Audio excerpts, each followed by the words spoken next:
There's something about the serpent in Eden that's going to mess with even some Christians. Are you ready? Because here it is. There was no snake in the Garden of Eden. At least not in the way you've probably imagined it. Genesis 3 isn't talking about a talking animal. It's talking about a supernatural being. And once you see it, you can't unsee it. Let's go. Welcome back to the Word Room, where we make difficult Bible passages make sense. This is the next video in my series on Genesis 1 through 3. If you haven't watched the others, don't worry. This one stands on its own, but when you're done, check out the full playlist for the full context. Link will be down in the description below. Let's start with a question. Why do we assume that the serpent is a snake? Because our English Bible says so. The English word serpent means snake. But here's the problem. The Bible wasn't written in English. And when we read it in our English Bibles and we see the word serpent, the actual word there is the Hebrew word nachash. And that word doesn't automatically mean snake. In ancient Hebrew, there were no vowels, only consonants. The whole alphabet is made up of consonants. There were no actual vowel letters. Now, words were pronounced with different vowel sounds, but they weren't actually written in the actual word. So the three-letter root, the nun, the chet, and the shin in this word could form multiple words depending on how you vowel it. And here's the wild part.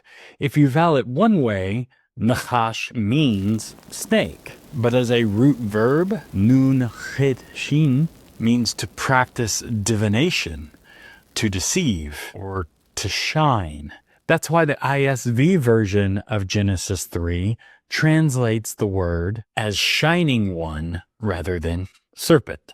And this is done because in other biblical passages, this root connects to supernatural brightness or even shining bronze. You can see this in passages like Daniel chapter 10 verse 6.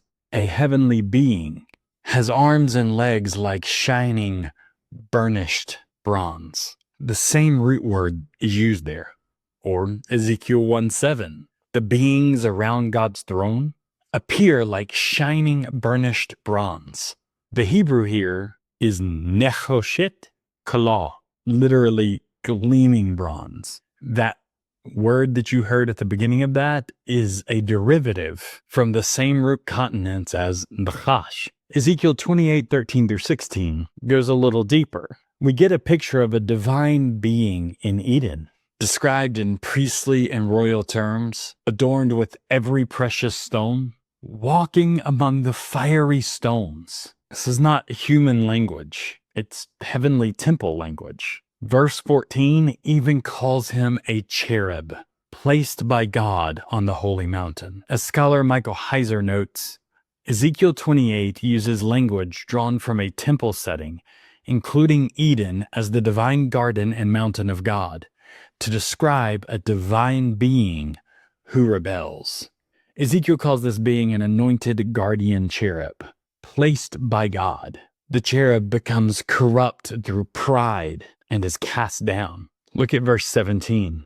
Your heart was proud because of your beauty. You corrupted your wisdom for the sake of your splendor.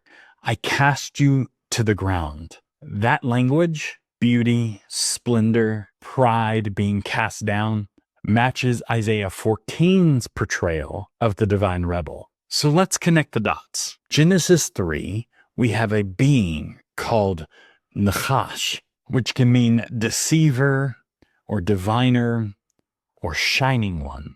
And this being tempts humans to defy God. In Isaiah 14, a shining one exalts himself to be like God and is cast down. And in Ezekiel 28, a radiant shining cherub, once blameless in Eden, is filled with pride and cast out. This isn't mythology, it's theology. The Bible is painting a consistent portrait of a divine rebel, a supernatural being who is corrupted and then seeks to corrupt sacred space. And we're not just making theological connections here. We're actually stepping into how the ancient audience would have understood this imagery. In the ancient Near East, Serpentine beings were symbols for chaos, wisdom, and divine rebellion. The nachash would have immediately invoked these ideas for ancient audiences. Their mind would be going to these cosmic serpentine beings like Tiamat in Babylon, or Yam and Lotan in the Ugarit, or Apophis in Egypt. These weren't animals.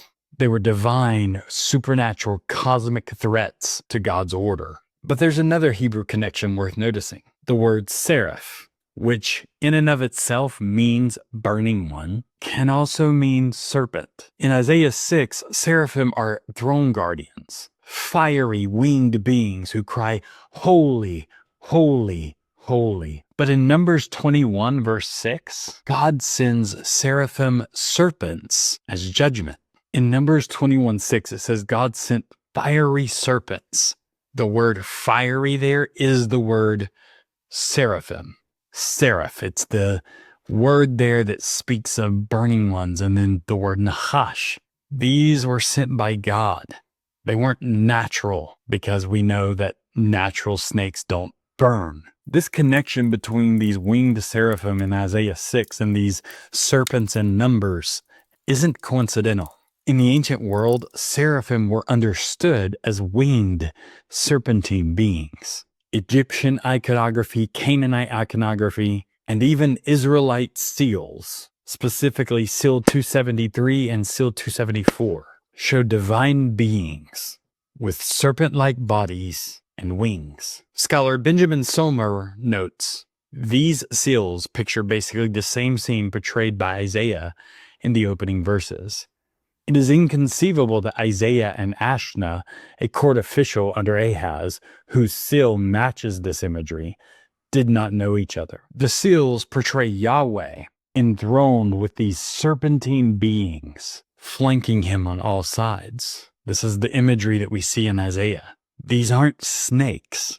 They're supernatural throne guardians. Scholar Karel Toorn also notes, in the iconography of the ancient Near East, serpents are associated with divinity, healing, and immortality. In Ugaritic texts, chaos serpents like Lotan oppose the high gods and represent cosmic disorder. In Mesopotamian tradition, Ningishzida, a god of the underworld and guardian of gateways, is often depicted as a double serpent. The Egyptian Uraeus, a rearing cobra on Pharaoh's crown, symbolized divine power and protection. According to Richard H. Wilkinson, the serpent was the most potent emblem of magical and divine authority in Egyptian religion. Ancient texts from these cultures often portrayed serpents as beings that crossed cosmic boundaries between heaven, earth, and the underworld. That's the key. Nahash isn't just sneaky. He's supernatural, and he crosses into sacred space. He comes in and disrupts divine order.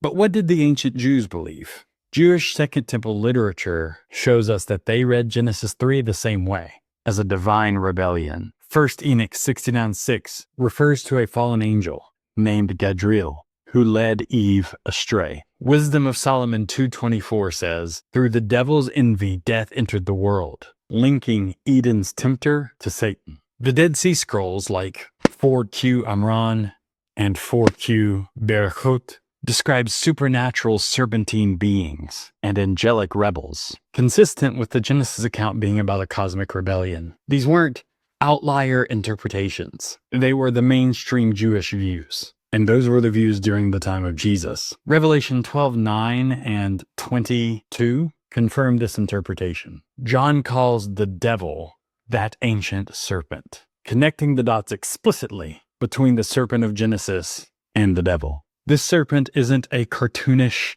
snake. He's a cosmic adversary. He's what Michael Heiser calls a rebellious member of the divine council. He seeks to corrupt what God has made sacred. That raises a question. Why was the divine rebel in the Garden of Eden to begin with? Well, here's the key, which I've talked about in a previous video in this series. Eden wasn't just a paradise. It was sacred space. It was the Holy of Holies of a cosmic temple, and temples in the ancient world had divine beings present. Remember, in the Holy of Holies, in the temple in Israel, which was a pattern of what we see in heaven, in the Holy of Holies, there were these golden cherubim, right? These divine supernatural beings were even in the Holy of Holies in Israel's temple. God's divine council met where God's presence dwelled. Job 1 and 2, Psalm 82, 1 Kings 22. These scenes show God surrounded by these heavenly beings, some loyal, some not. Genesis 3 is just reflecting that same reality. The nahash was already in Eden because Eden is a cosmic temple and divine beings had access to that realm. The entire Genesis garden narrative echoes a temple inauguration text. Adam and Eve weren't surprised by this talking snake that wasn't a snake. Why? Because they were familiar with the supernatural beings of the cosmic temple. He wasn't disguised as a common animal. He wasn't slithering up like a snake. He was likely radiant, authoritative, and familiar. A divine being in the temple in sacred space wouldn't seem out of place. He didn't come as a monster. He came as a seemingly wise member of God's council. That's why Eve had a conversation with him. And that's why this matters. When we reduce Genesis 3 to a Sunday school story about an apple and a snake, we get the text of its cosmic meaning. Eden wasn't just a garden, it was a temple. Adam and Eve weren't naive. They were priests. And the serpent wasn't a snake. He was a divine rebel, a former guardian turned usurper. Genesis 3 isn't about a one-time mistake of a bad choice. It's about a spiritual invasion, a heavenly coup, and humanity got caught in the middle of it. But here's the good news. The seed of the woman is promised to crush the head of nahash. The divine rebel is cast down again by Christ. We'll talk more about that on an upcoming video. And if you're more interested in how the concept of Satan or the devil developed through scripture, click the link for my Patreon, as I've just posted a new teaching that's for Patreon members only on the development of this character in the Bible. In the meantime, check out the rest of the series right here up for Genesis 1 through 3 if you want some context. And check out this video where I explained that the flood in Genesis was a local regional flood and not a global flood. I'll see you next time.